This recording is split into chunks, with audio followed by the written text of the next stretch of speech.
I bought baby shoes at a flea market with my last $5, put them on my son, and heard a creaking sound inside them. I never thought a pair of $5 baby shoes would change my life, but when I put them on my son's feet and heard a strange crunching sound, everything I thought I knew changed. My name is Claire. I'm 31, a single mother, and most days I feel like I'm running on fumes. I wait tables at a cafe 3 nights a week, take care of my 3-year-old son, Stan, and my mother, who's been bedridden since her second stroke. My life is a strange mix of exhaustion and urgency, like I'm always just one unpaid bill away from everything falling apart. Some nights, I lie awake listening to the hum of the old refrigerator, wondering how long I can keep up this rhythm before something goes wrong. I haven't always lived like this. Mason and I were married for 5 years.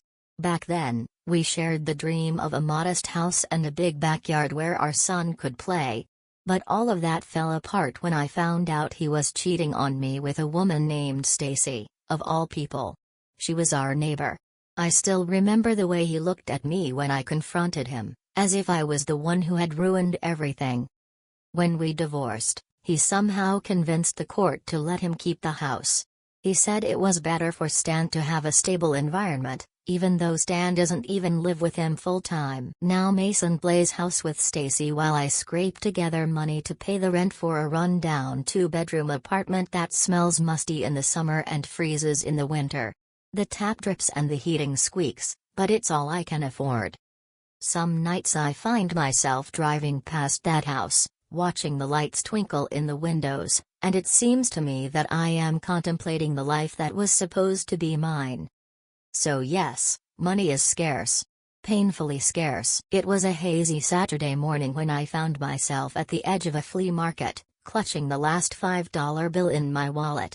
I had no business being there, but Stan's only pair of shoes were already too small. The tips of his toes had started to curl, and every time I saw him stumble, I felt a crushing guilt in my chest. Maybe I'll get lucky, I murmured, pulling my coat tighter against the cold. The market sprawled across an empty parking lot, with rows of mismatched tables and old stalls piled high with forgotten items hoping for a second chance. I walked past chipped cups, tangled cables, and plastic crates filled with yellowed books. The air smelled of damp cardboard and stale popcorn. Stan tugged on my sleeve. "Mom, look! A dinosaur." I looked down. I was pointing at a broken figurine that was missing half its tail. I smiled weakly. "Maybe next time, darling." That's when I saw them. A pair of small brown leather shoes. Soft, worn, but in amazing condition. The stitching looked perfect and the soles barely had a mark. They were a toddler size, perfect for Stan. I hurried over to the vendor, an older woman with short, gray hair and a thick knitted scarf. Her table was piled high with knickknacks, picture frames, costume jewelry, and a few old handbags. "How much do the shoes cost?" I asked. He looked up from his thermos and smiled warmly. $6, honey." My heart sank. I held out the crumpled bill between my fingers. "I only have 5. Could you take it?" He hesitated. I could see the conflict flicker across his face. Then he nodded slowly. "For you, yes." I blinked, surprised. "Thank you." "Really?" She dismissed it. "It's a cold day. No child should be walking around with cold feet." As I walked away with the shoes tucked under my arm, I felt like I'd won a small victory. Nothing life-changing, but enough to feel like I'd managed to protect my son in some small way. The leather felt soft against my arm, and for the first time that week, the weight on my chest eased a little. At home, Stan ran to sit on the floor, building uneven towers with his plastic blocks. He looked up when I approached. "Mother." "Hey, buddy," I said, putting on my best cheerful voice. "Look what I brought you." Her eyes widened. "New shoes?" "Yes." "Try them on." He sat on the floor, legs stretched out. I helped him put them on, gently pulling the leather over his socks. They looked great on him. But then we both heard it, A soft creaking sound coming from inside one of the shoes. Stan frowned. "Mom, what is that?" I paused, confused. I took off her left shoe and pressed the insole. There it was again, a quiet creaking, like paper rubbing against itself. My stomach churned. I reached into my shoe and slowly lifted the cushioned insole. Beneath it was a neatly folded piece of paper, its edges yellowed with age. The handwriting was small, almost cramped, but unmistakably human. My hands trembled as I opened it. Stan leaned closer, his small hands clinging to my knee, as if he already sensed that this was no ordinary secret. "To whoever finds this. These shoes belong to my son, Jacob. He was only 4 years old when he got sick. Cancer stole him from me before he even had the chance to experience his childhood. My husband left us when the medical bills piled up. He said he couldn't bear the burden. Jacob never wore these shoes. They were too new when he passed away. I don't know why I keep them. I don't know why I keep anything. My house is filled with memories that are suffocating me. I have nothing left to live for. If you're reading this, please remember that he was here. That I was his mother. And that I loved him more than life itself. Anna." I stared at the letter, the words blurring as my eyes filled with tears. A lump formed in my throat. I covered my mouth, trying to breathe.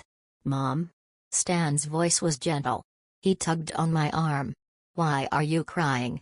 I wiped my cheeks and forced a smile. "It's nothing, darling. Just dust in my eyes." But inside, I was falling apart. I didn't know who Anna was or how long ago she had written that note. All I knew was that, somewhere, a mother like me had poured her pain into these shoes, and now her story had landed in my lap. I couldn't sleep that night. I kept thinking about her, about Jacob, and about the pain contained in that little note. It seemed like more than a coincidence, it was as if fate were waking me up. When the sun came up, I knew what I had to do. I had to find her. The following Saturday, I returned to the flea market. The fog was low again, and my heart raced as I walked toward the woman who had sold me the shoes. She was arranging her usual mix of trinkets and scarves when I approached. "Excuse me," I said, clasping my hands. "Those little leather shoes I bought you last week. Do you remember where you got them?" The woman frowned, squinting as she tried to remember. "Oh, those? A man brought a bag of children's clothes. He said his neighbor was moving out and asked her to get rid of them." "Do you know the neighbor's name?" I insisted. She tilted her head, thoughtful.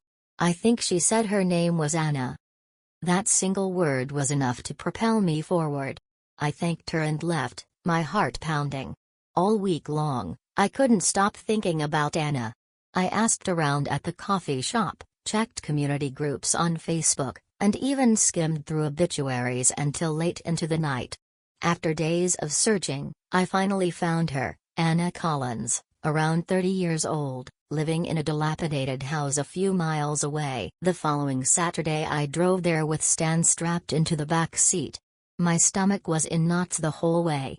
When I arrived, the house looked abandoned, weeds were crawling all over the yard, the shutters were hanging crooked, and the curtains were tightly closed. For a moment I wanted to turn the car around and leave. But then I remembered the note and how its words had shattered me. I went to the porch and knocked. At first there was nothing, only silence. Then, slowly, the door creaked open. A woman appeared. She looked frail, with dull, limp hair, so thin I wondered when she had last eaten. Her eyes were sunken and red, as if she had cried for years. "Yes?" Her voice was flat, cautious. "Are you Anna?" My words trembled. Suspicion crossed his face. "Who wants to know?" I swallowed and pulled the folded note from my pocket. "I think I found something that belongs to you." Her gaze fixed on the paper. She reached out with trembling fingers, and as soon as she saw it, her whole body gave way. She leaned against the door frame, sobbing. "You shouldn't have," his voice broke. "I wrote it when I thought I was going to. When I wanted to." Her words trailed off, lost in tears. Without thinking, I stepped forward and touched her hand. "I found it in the shoes," I said softly. "My little boy wears them now. And it had to find you. Because you're still here. You're alive. And that matters, even if you can't see it now."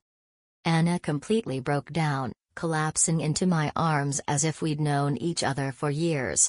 I hugged her tightly, feeling her pain spill against my shoulder. During the following weeks, I was determined to go see her.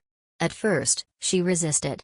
"You don't need to come," she told me one afternoon when I showed up with coffee. "I don't deserve this. I don't deserve friends." "Maybe not in your mind," I replied, handing her the cup, "but we can't decide who cares about us. Sometimes people just care." She shook her head. "Life took everything from me.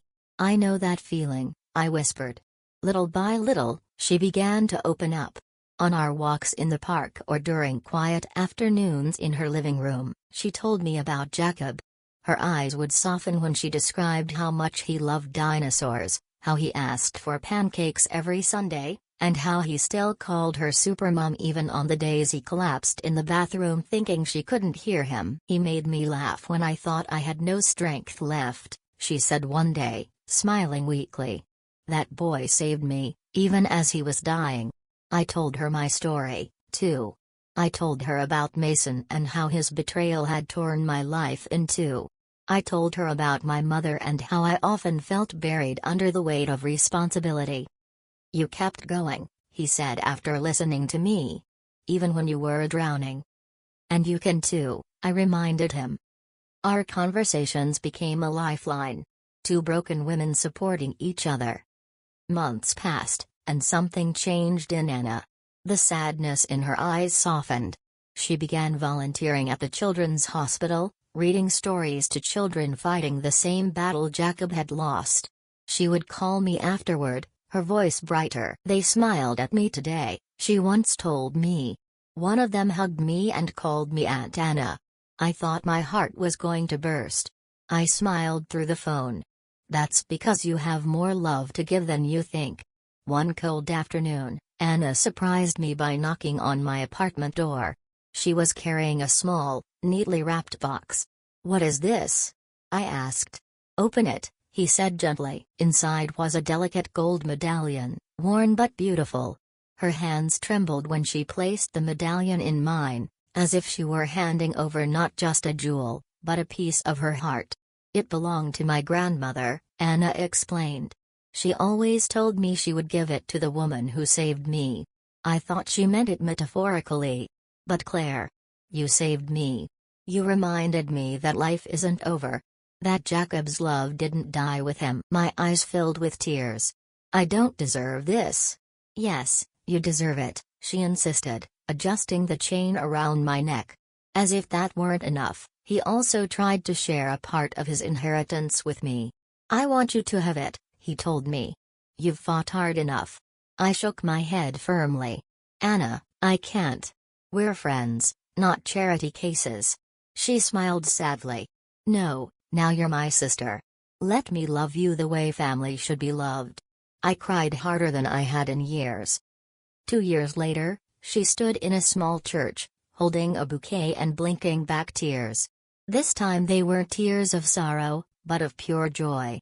Anna walked down the aisle, radiant in white, arm in arm with the man she had fallen in love with in the hospital, Andrew, a sweet soul who adored her.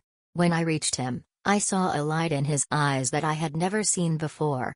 It was as if life were flowing through his veins again. Later, at the reception desk, he approached me with a small bundle in his arms. "Claire," he whispered, gently placing the baby against my chest. I looked at the baby girl, pink and perfect, her eyes open for the first time as if she were taking in the world.